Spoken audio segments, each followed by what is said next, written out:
बोलतोय पुढे, मुंडे राजकारणात राहिले तर अनेक करार तयार होतील। धनंजय मुंडेंचा राजीनामा घ्या अशी मागणी अंजली दमानिया यांनी केली आहे। तर अंजली दमानिया यांनी पुन्हा एकदा धनंजय मुंडे यांच्यावर तोफ डागलेली आहे।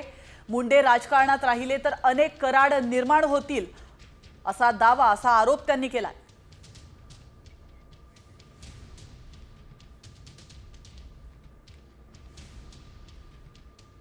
संतोष देशमुख जर आपल्यामध्ये आडवा आला तर त्याला संपवलं पाहिजे। आता हे जेव्हा मी वाचतेय ना आणि जेव्हा बघतेय, मला इतकं ते डिस्टर्बिंग होत आहे की अशी माणसं आता जर राजकारणात राहिली धनंजय मुंडेंसारखी, तर असे अनेक वाल्मिक कराड होतील आणि असे अनेक सिंडिकेट तयार होतील। आणि हे थांबवण्यासाठी आपल्याला कुठच्याही पद्धतीत यांचं रेसिग्नेशन घेणं गरजेचं आहे। आणि शेवटच्या माणसाला शिक्षा होईपर्यंत, त्यांना फाशी होईपर्यंत मी स्वतः बजरंग सोनवणे म्हणून माघार घेणारच नाही।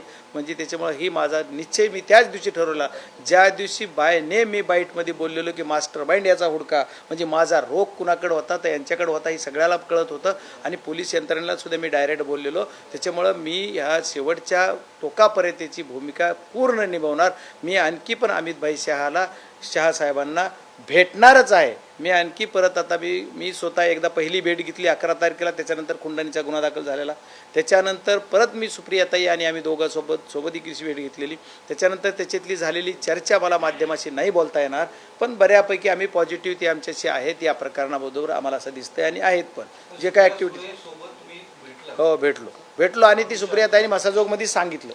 जसं आम्ही 4 दिवस नव्हतं सांगितलं मीडियाला, पण त्यांनी स्वतः सांगितल्यामुळं ती काही न सांगण्यासारखा काही विषय नव्हता, पण आम्ही त्याच्यात होतो। ते सुप्रियाताईंनी ज्या दिवशी मसाजोगला भेट दिली त्या दिवशी बोलल्या आणि मी पण सांगितलेलं की आम्ही भेटलो आणि त्याच्यात बऱ्याच काही घटना घडल्या, त्या आज सर्व काही मला बोलता येणार नाहीत, पण त्या दिशेनं सगळं चाललेलं आहे।